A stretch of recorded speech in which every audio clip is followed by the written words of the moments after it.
বিপদ আপদ আপনাকে সন্ত্রস্ত করে রাখতে পারে, কিন্তু এই বিপদ প্রত্যেকের জীবনে কোনো না কোনো কারণে থাকে।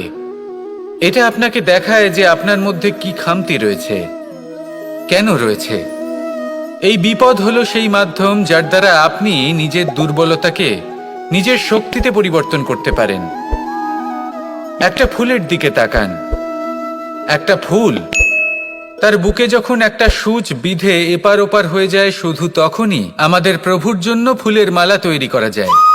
সেই জন্য কখনোই বিপদকে ভয় পাবেন না, তার থেকে দূরে পালাবেন না, একে স্বাগত জানান। বোঝার চেষ্টা করুন এই বিপদ কেন আছে। যদি বিপদকে বুঝতে পারেন তবেই জীবনকে বুঝতে পারবেন। যদি জীবনকে বুঝতে পারেন তবে এই বিপদকে সম্পদে পরিণত করতে পারবেন। আসুন আর আমার সাথে ভালোবেসে বলুন, রাধা রাধা। পরিকল্পনা অত্যন্ত গুরুত্বপূর্ণ, এটা আমাদের জীবনে অত্যন্ত আবশ্যক, এটা আমাদের জীবনে। কিন্তু এই পরিকল্পনা ঠিক কতটা হওয়া উচিত, অর্থাৎ এই পরিকল্পনার সম্পর্কে কতটা চিন্তা করা উচিত, কতটা ভবিষ্যতের বিষয়ে চিন্তা করা উচিত। এবার দূরদর্শিতা অত্যন্ত বিশিষ্ট গুণ মানব জীবনে, কিন্তু দূরদর্শিতায় এতটাও মগ্ন হওয়া উচিত নয় যে কাছের জিনিসগুলোই নজরে না পড়ে। আজকের কথা বাদ দিয়ে শুধুই ভবিষ্যৎ নিয়ে চিন্তা করা অনুচিত। এবার দেখুন, পরিকল্পনা করুন কিন্তু তার থেকে বেশি উপভোগ করুন। এই মুহূর্ত সম্পর্কে অবগত নয়, কিন্তু ভবিষ্যতের কথা আমরা চিন্তা করতে থাকি। আমি এটা অনুভব করতে চাই, ওইটা অনুভব করতে চাই, ওই আনন্দ প্রাপ্ত করতে চাই। এটা অনুচিত। পরিকল্পনা করুন, সংযত করুন, কিন্তু আজকে, বর্তমানকে, এই মুহূর্তকে। জীবনের বাস্তবিক আনন্দ এটা, আর জীবনযাপনের সবথেকে শ্রেষ্ঠ পথও এটা। আসুন আমার সাথে ভালোবেসে বলুন, রাধা রাধা। মানুষ ছোট হোক বা বড়, রাজা হোক বা দরিদ্র, সমস্ত মানুষের মধ্যে একটা সামঞ্জস্য থাকে। সমস্ত মানুষের কাছে তার প্রশংসা অত্যন্ত গুরুত্বপূর্ণ। সে খুবই প্রসন্ন হয় যদি আপনি তার প্রশংসা করেন, কিন্তু আপনি যদি তাকে এটা বলেন যে এটা তোমার ভুল ছিল, তোমার কিছু খামতি ছিল, তখন সেটা সে মানতে রাজিই থাকে না। সব মানুষ এটা শুনতে পছন্দ করে যে সে যেটা করেছে সেটাই সর্বোত্তম। এবার আমি আপনাকে একটা কথা বলি, এ হলো নিন্দা, এ হলো প্রশংসা, আর এই হলো সত্য, যা সবার থেকে উচ্চস্থানীয়। সেই জন্য মানুষ আয়না দেখে। আয়না তাকে তার সৌন্দর্য দেখায় না, তাকে দেখায় যা সত্য, যাতে মানুষ আরো সুন্দর হওয়ার চেষ্টা করতে থাকে। তাই আয়না অত্যন্ত গুরুত্বপূর্ণ সত্যকে জানার জন্য। জীবনে নিন্দুকের মাহাত্ম্য প্রশংসকের মাহাত্ম্যের থেকে অনেক বেশি। কেন? কারণ তারা আপনাকে আপনার খামতি দেখায়, আপনার ভুলগুলো বুঝিয়ে দেয়, আপনাকে একটা সুযোগ দেয় নিজেকে শুধরে নিতে, নিজেকে আরো শ্রেষ্ঠ করে তুলতে, যা প্রশংসক করতে পারে না। তাই জীবনে যদি কখনো নিন্দা করা হয়, তাকে ভালোবেসে গ্রহণ করুন, ধন্যাত্মক রূপে গ্রহণ করুন। যদি নিজেকে কোনো শিক্ষা দেওয়া সম্ভব হয় তাহলে অবশ্যই দিন। দেখবেন মন প্রসন্ন হয়ে বলবে, রাধা রাধা। আকাঙ্ক্ষা কখন লোভে পরিণত হয়ে যায় তা কেউ বলতে পারে না। এবার তার পরিণাম কি হতে পারে তাও আমরা কেউ জানি না। আজ আমি আপনাকে বলছি, কোনো ব্যক্তি সব থেকে বেশি ক্ষতির সম্মুখীন তখনই হয় যখন সে এটা মনে করে যে সে সব থেকে বেশি সুরক্ষিত স্থানে রয়েছে। সে ভাবে যে সে সেখানে সুরক্ষিত রয়েছে। সে তখন অসাবধান হয়ে পড়ে, আর তখনই তাকে জীবনের সব থেকে বড় ক্ষতির সম্মুখীন হতে হয়। নিঃস্ব হয়ে যাওয়ার পরিস্থিতি কোনো মানুষের জীবনে তখনই আসে যখন তার কাছে প্রচুর সম্পত্তি থাকে এবং সে তার থেকেও অনেক বেশি সম্পত্তি অর্জন করতে চায়। সেই অনেক বেশি সম্পত্তি অর্জন করার চেষ্টায় সে এমন কিছু করে বসে যার ফলে তাকে সমস্ত সম্পত্তি হারাতে হতে পারে। একজন রচনাকার নিজেই নিজের প্রতিভা একদম শেষ করে দিতে পারে যখন সে অনেকগুলো কাজ নিজের কাঁধে নিয়ে নেয়। একটা গুরুত্বপূর্ণ কথা সবসময় মনে রাখবেন, আজ আপনি যেখানেই থাকুন না কেন, যেমনই যে কোনো স্থানেই থাকুন না কেন, এর পেছনে আপনার আকাঙ্ক্ষার একটা বিশাল ভূমিকা রয়েছে। কিন্তু মনে রাখবেন, আপনাকে শিখতে হবে যে কখন আর কিভাবে নিজের উচ্চাকাঙ্ক্ষাগুলিকে লাগাম পরাতে হবে, কারণ এটা অত্যন্ত আবশ্যক। তাই আসুন আর আমার সাথে ভালোবেসে বলুন, রাধা রাধা। মানুষ কতটা বিচিত্র হতে পারে। সব সময় স্বপ্ন দেখতে থাকে যে কাল আমি এটা করব, কাল আমি ওটা শুরু করব, কাল আমি ওটা সম্পন্ন করব। এই যে কাল শব্দটা, এই কাল অত্যন্ত বিচিত্র এক শব্দ। আমরা সবসময় এটাকে আসতে দেখতে পাই, কিন্তু এটা আসাতে বর্তমানে পরিণত হয়। আবার আজ নতুন কাল দেখতে পাই, তার জন্য অপেক্ষা করি, যখন সেটা সামনে আসে বর্তমানে পরিণত হয়। এই কাল সবসময় একটা মিথ্যে সান্ত্বনা দেয় যে সে আসছে, কিন্তু সে কখনোই আসে না। যেটা আপনার হাতে রয়েছে তা হলো আজ, বর্তমান। তাই যা করার আছে, যা সম্পন্ন করতে চান, যা শুরু করতে চান, আজ করুন, বর্তমানে করুন। কারণ আজ আপনি যা করবেন সেটাই আপনার ভবিষ্যৎ নির্ধারিত করবে।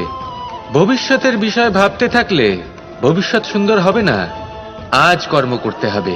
তাই আজ বর্তমানে জীবনযাপন করুন, কর্ম করুন, আর আমার সাথে ভালোবেসে বলুন, রাধা রাধা। সৌন্দর্য।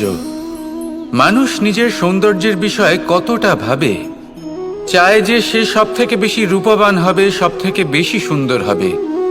কিন্তু সৌন্দর্যের পরিভাষা কি তা কি সে জানে?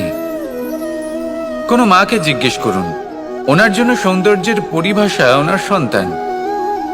কোনো ভক্তকে জিজ্ঞেস করুন, ওনার জন্য সৌন্দর্যের পরিভাষা ওনার ভগবান।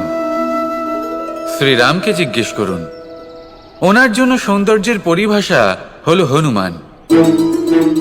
ভাঙা হানু, ফুলে যাওয়া মুখ, দেখতে গেলে উনি বানর, লম্বা লেজ, এত নিরীহ যে ওনাকে অমূল্য মালা দিলে সেটা ছিঁড়ে তার ভেতরে শ্রীরামকে খুঁজছিলেন। কিন্তু ওনার ভাবনা কত সুন্দর। উনি এটা বিশ্বাস করেন যে সংসারের যতই মূল্যবান জিনিস দিয়ে এই মালা তৈরি করা হোক না কেন, যদি এর মধ্যে শ্রীরাম না থাকেন তাহলে এর মধ্যে কোনো অর্থ নেই।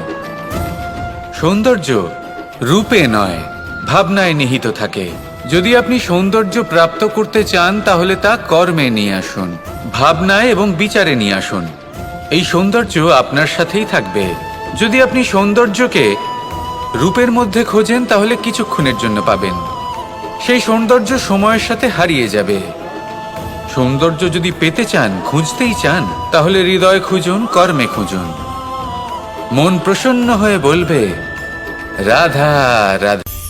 আমরা সকলেই কামনা করি, আমরা সবাই সেটা প্রাপ্ত করতে চাই যা আজ পর্যন্ত কেউ প্রাপ্ত করেনি, সেটা পেতে চাই যা আজ পর্যন্ত কেউ পেতে পারেনি, সেটাই কাছে রাখতে চাই যা আজ পর্যন্ত কখনো আমরা পাইনি। এবার সেটা কিভাবে করা যেতে পারে? যদি আপনি সেটা প্রাপ্ত করতে চান যা আজ পর্যন্ত আপনি কখনো পাননি, তাহলে আপনাকে সেটা করে দেখাতে হবে যা আজ পর্যন্ত আপনি কখনো করেননি। সেই চেষ্টা করতে হবে যা আজ পর্যন্ত কখনো করেননি, সেই পরিশ্রম করতে হবে যা আজ পর্যন্ত কখনো করেননি। তবেই আপনি সেটা পাবেন যা আজ পর্যন্ত কখনো পাননি। কারণ যেমন বীজ বপন করবেন তেমনই অঙ্কুর আপনি লাভ করবেন। আসুন আর আমার সাথে ভালোবেসে বলুন, রাধা রাধা। মানুষের মানসিকতা এমন হয় যে সে যতটা করে আশা করে যে তার থেকে অনেক বেশি তার বদলে সে পাবে। দেখুন, সবকিছুই আপনার ভাবনা চিন্তার উপর নির্ভর করছে। আপনি যদি ফলের বিষয়ে ভেবে কর্ম করতে থাকেন তাহলে সেটা অনুচিত।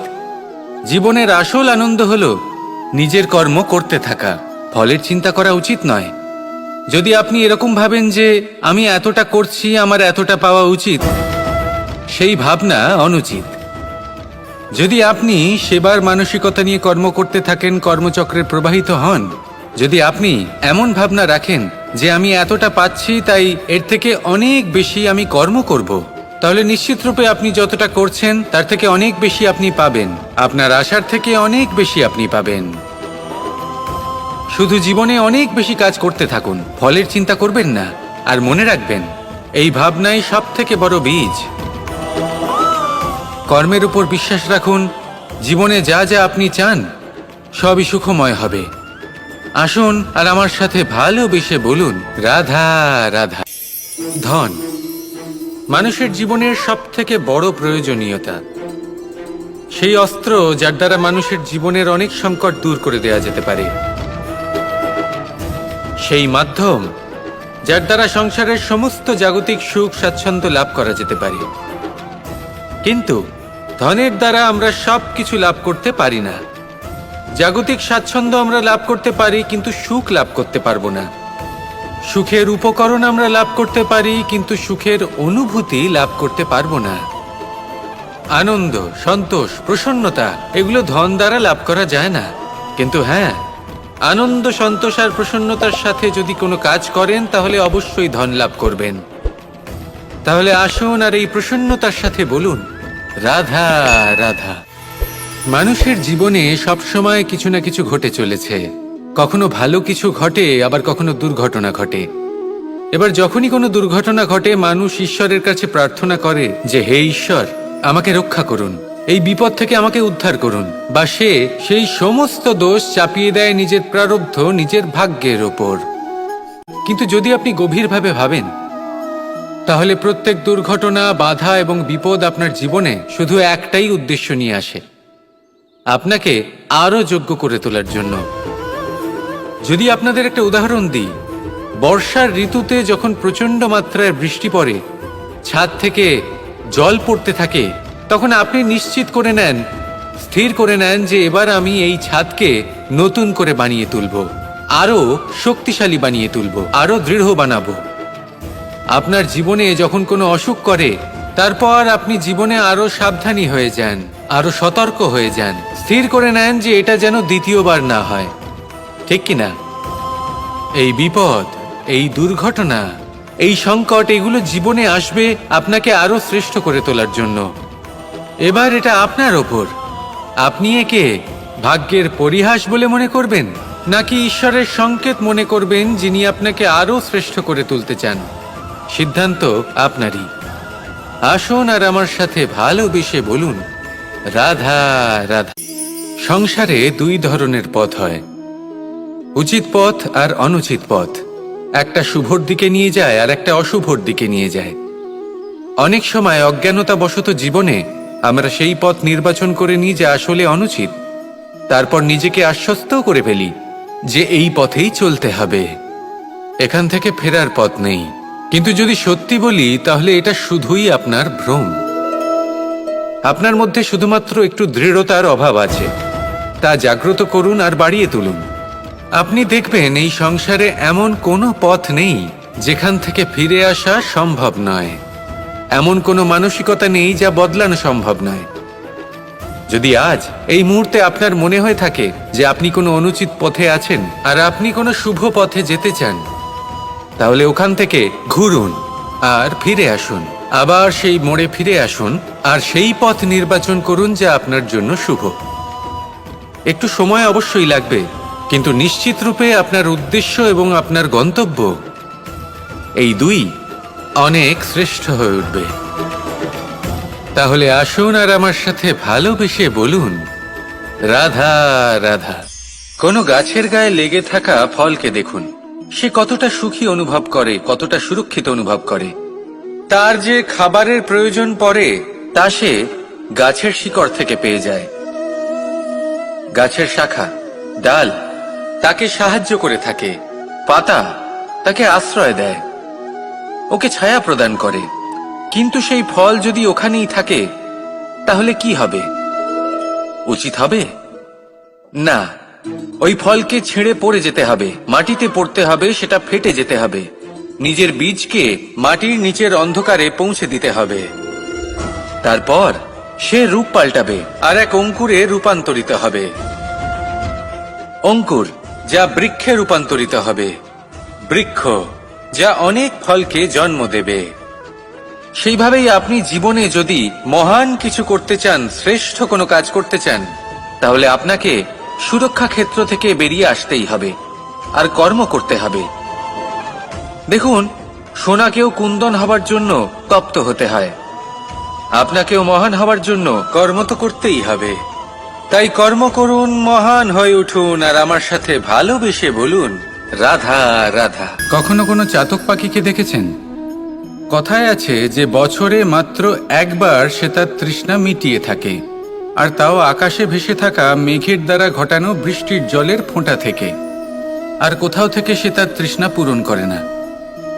সারা বছর সে নিদারুণ গরম সহ্য করে, তীব্র শীতও সহ্য করে, শুধু এই আশা নিয়ে যে বছরে একবার অন্তত সেই মেঘের ঘন ঘটা হবে, বৃষ্টি হবে, আর সে তার তৃষ্ণা নিবারণ করবে। এটা আসলে কি? এটা আসলে বিশ্বাস। সেই বিশ্বাস যে বছরে একবার সেই মেঘ আসবে তৃষ্ণা নিবারণ করতে। যেমন দেখুন, একটা সূর্যমুখী ফুল সারা রাত অন্ধকারের সাথে যুদ্ধ করে, কারণ তার বিশ্বাস যে ভোরবেলায় সূর্য তাকে অবশ্যই দর্শন দেবেন। সেটাও বিশ্বাস ছিল যার উপর ভরসা করে মনু একটা নৌকা নিয়ে বেরিয়ে পড়েছিলেন এবং সমস্ত সৃষ্টিকে প্রলয়ের হাত থেকে বাঁচিয়েছিলেন। সেটাও ছিল ভালোবাসার প্রতি বিশ্বাস, যার উপর ভরসা করে বানর এবং ভাল্লুক সেনা নিয়ে শ্রীরাম আক্রমণ করেছিলেন সমস্ত বরদানপ্রাপ্ত অসুরগণ এবং রাক্ষসগণের লঙ্কায় এবং জয় লাভ করেছিলেন। এই বিশ্বাসই হলো এই বিশ্বের আশা। বিশ্বাস রাখুন যে আপনি হলেন সর্বশ্রেষ্ঠ এবং শুধুই নিজের কর্ম করতে থাকুন। এই বিশ্বাসের আশাই আপনাকে প্রতি মুহূর্তে বল প্রদান করবে। এ হলো আমার বিশ্বাস। আসুন আর আমার সাথে ভালোবেসে বলুন, রাধা রাধা। ভোজন। এই সংসারে যেই হোক না কেন, কোনো মানুষ হোক, কোনো প্রাণী হোক, কোনো কীট হোক বা কোনো বনস্পতি হোক, প্রত্যেকের জন্য ভোজন অতি আবশ্যক। কারণ ভোজন থেকেই শক্তি পাওয়া যায়, আর সেই শক্তি দিয়েই সংসারের, আমাদের জীবনের সমস্ত কার্য করা যায়। এবার এমন এক ধরনের শক্তি হয় যা শীতের ঋতুতে সূর্য থেকে আমরা পেয়ে থাকি, আর আরেক ধরনের উত্তাপ হয় যা দিয়ে ভোজন রান্না করা হয়, সুস্বাদু নানান ধরনের ভোজন। এবার অত্যন্ত গুরুত্বপূর্ণ হলো যে ব্যক্তি সেই ভোজন বানাচ্ছেন তার মানসিক পরিস্থিতি এবং সেই ব্যক্তি যিনি ভোজন গ্রহণ করছেন তার মানসিক অবস্থা। যখনই আপনি ভোজন বানাচ্ছেন তখন ভালোবাসার সাথে কাজটা করুন, ধন্যাত্মক ভাব নিয়ে, সৎ ভাবনার সাথে। কারণ আপনার এই মানসিক স্থিতি শক্তির আকারে সেই খাদ্যের সাথে মিলেমিশে যায়। আর যখনই আপনি ভোজন গ্রহণ করছেন তখন সদ্ভাবনার সাথে, প্রসন্নতার সাথে গ্রহণ করুন, ধন্যাত্মক ভাব নিয়ে। যদি আপনি প্রসন্নতার সাথে রান্না করেন, প্রসন্নতার সাথে খাদ্য গ্রহণ করেন, তাহলে আপনি প্রসন্নই থাকবেন, আর মন সুপ্রসন্ন হয়েই বলবে, রাধা রাধা। সংসারের বিভিন্ন ক্ষেত্রে আপনি অনেক কিছুই দেখতে পাবেন। যে কোনো খেলা, কোনো নাটক দেখতে পাবেন, কেউ কোনো খেলা খেলছে তা দেখতে পাবেন, আর দর্শকগণ এই দেখে অত্যন্ত আনন্দ লাভ করেন, হাততালি দিতে থাকেন, প্রশংসা করতে থাকেন, নিজের অন্তরের উৎসাহ প্রকাশ করতে থাকেন। কি দেখে করেন? সেই সমস্ত খেলোয়াড়দের দেখে করেন যারা এই খেলাটা খেলছে, তাই না? কিন্তু অনেক সময় সেই খেলোয়াড়রা সেই খেলার আনন্দ উপভোগ করতে পারেন না, কারণ ওনারা চাপা পড়ে যান তাদের কামনার চাপে। জয় লাভ করার কামনা, প্রথম স্থান লাভ করার ইচ্ছে, প্রতিযোগিতায় সব থেকে এগিয়ে থাকার ইচ্ছে তাদেরকে এই খেলা উপভোগ করতেই দেয় না। সেই জন্য কখনো কখনো এই খেলোয়াড়দের থেকে অনেক বেশি আনন্দ উপভোগ করেন দর্শকগণ, যেখানে এই খেলাটা কিন্তু খেলছেন খেলোয়াড়রাই। আমি এটা বলছি না যে এই ইচ্ছে, এই আকাঙ্ক্ষা অনুচিত না, কিন্তু তার সাথে সেই খেলা, সেই কর্মের আনন্দ উপভোগ করাও অত্যন্ত গুরুত্বপূর্ণ।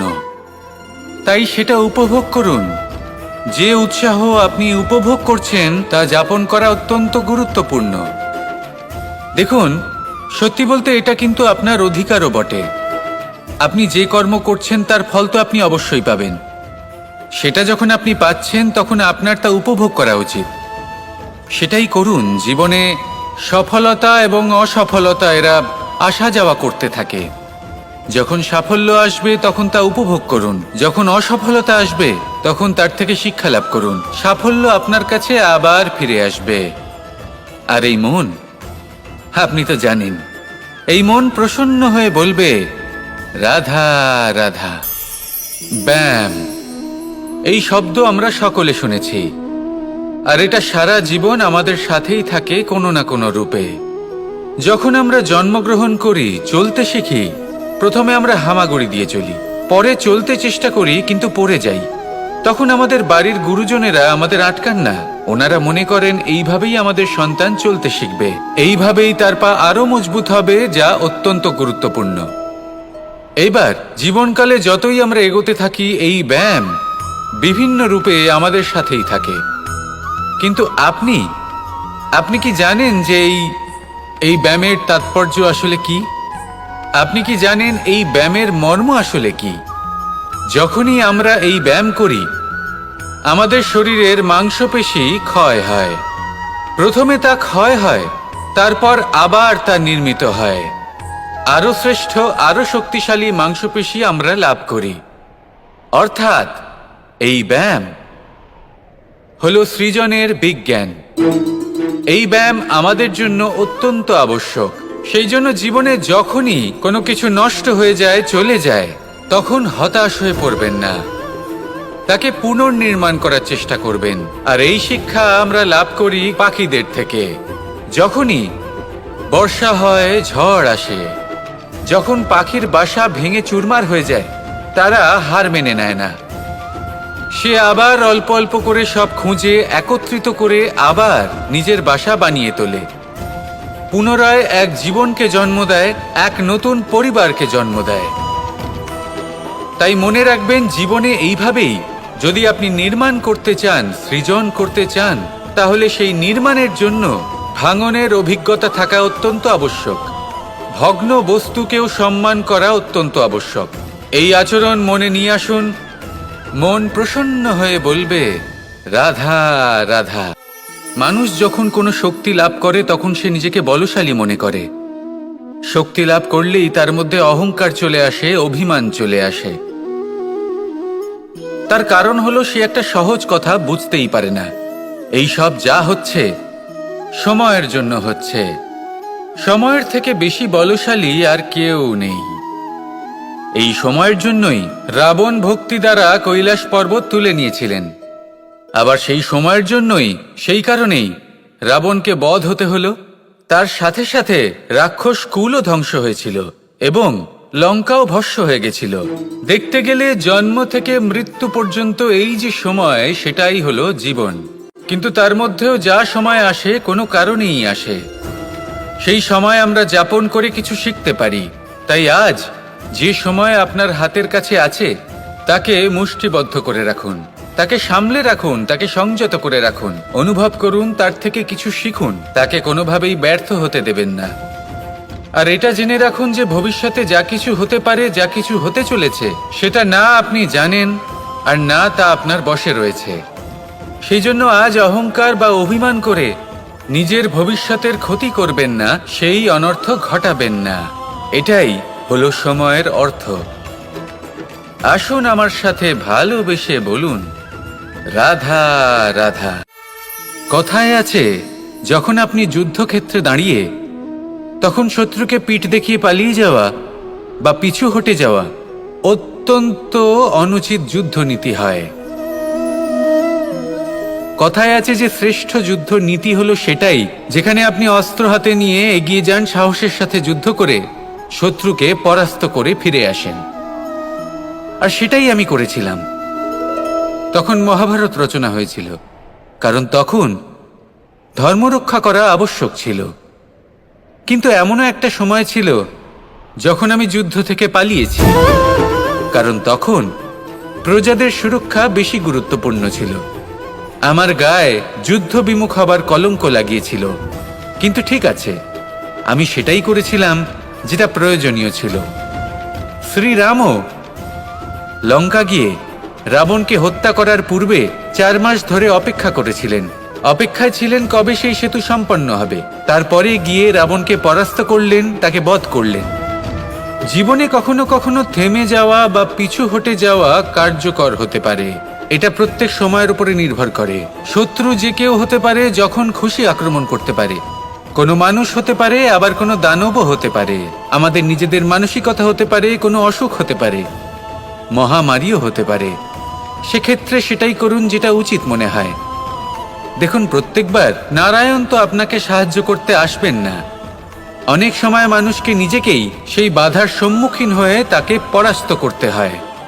আর এমনিতেও কথায় আছে যে প্রত্যেক নরের মধ্যে নারায়ণ আছেন।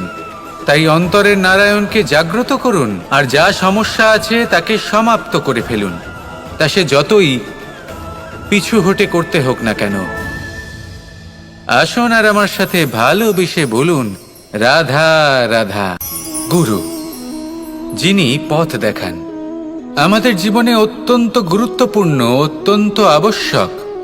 কিন্তু কিছু মানুষ মনে করেন যে গুরুর কোনো প্রয়োজন নেই, কারণ এই সমগ্র জ্ঞান মানুষের অন্তরেই নিহিত রয়েছে। এবার প্রশ্ন এটাই, যদি সমস্ত জ্ঞান মানুষের অন্তরে নিহিত থাকে, তাহলে গুরুর কি প্রয়োজন? আর যারা আজ পর্যন্ত গুরুকে মেনে এসেছেন, তারা কি অনুচিত করেছেন? এর উত্তর আমি আপনাকে দেব একটা উদাহরণ দ্বারা। একটা কাঠ যা জ্বলনশীল, জ্বলনের ঊর্জা তার অন্তরে নিহিত রয়েছে, কিন্তু তার জ্বলনের জন্য বাইরে থেকে একটা অনুঘটকের প্রয়োজন হয়। এই অনুঘটকই হলেন আপনার গুরু।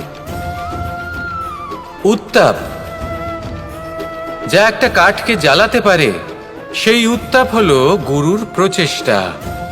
যদি সেই গুরুই না থাকে, তার প্রচেষ্টাই না থাকে, তাহলে সেই সমস্ত জ্ঞান যা মানুষের অন্তরে নিহিত, তা ব্যর্থ হয়ে যাবে। যদি আপনার সাথে আপনার গুরু থাকেন, আপনার পথ প্রদর্শন করেন, আপনার অন্তরের জ্ঞানকে বাইরে নিয়ে আসতে পারেন, তাহলে তাকে সম্মান করুন। আর আমার সাথে ভালোবেসে বলুন, রাধা রাধা। মানুষ সত্যের সাথে অবগত হবার জন্য ব্যাকুল হয়ে থাকে, চিরকাল চেষ্টা করতে থাকে। জন্ম থেকেই তার মনে এই ইচ্ছে জাগ্রত হয় সত্যিটা কি সেটা জানতে। এবার এই ইচ্ছে, এটা পূর্ণ কিভাবে করা যেতে পারে? কারণ মনে হয় যে জ্ঞান অর্জন করলেই এই ইচ্ছে পূর্ণ হতে পারে। তাই কেউ কেউ জ্ঞানের পেছনে ছুটতে থাকেন। কেউ এটা ভাবেন যে এই ইচ্ছে পূর্ণ করা যেতে পারে ধন আর শক্তির দ্বারা, তাই তারা ধন আর শক্তি প্রাপ্ত করতে চান। কেউ আবার ভাবেন যে অন্তরের মন্থন দ্বারা এটা সম্ভব হতে পারে। এবার এটাও সত্যি যে মন্থন করলে অমৃত লাভও সম্ভব হতে পারে, কিন্তু তার জন্য এই মন্থন করার জন্য একটা উচিত দিকে অগ্রসর হওয়া প্রয়োজনীয়। উচিত সংযমের দ্বারা সামনে এগোতে হবে, আর কোনো আশা না করে সামনে এগিয়ে যেতে হবে, তবেই এটা সম্ভব হতে পারে। একটা বাদ্যযন্ত্রের কথা ভেবে দেখা যাক। তার থেকে সুর তখনই নির্গত হয় যখন তার তারগুলি ঠিক করে বাঁধা হয়। যদি বেশি বেঁধে ফেলা হয়, তাহলে তার ছিঁড়ে যেতে পারে, আর যদি ঢিলে থেকে যায়, তাহলে তার থেকে উচিত সুর নির্গত হবে না। একটা অত্যন্ত গুরুত্বপূর্ণ কথা মনে রাখবেন, সত্যকে লাভ করার প্রাথমিক আধার হল অনুশাসন। জীবনে এই অনুশাসন আনুন, সত্য আপনা আপনি আপনার কাছে চলে আসবে, আর এই মন প্রসন্ন হয়ে বলবে, রাধা।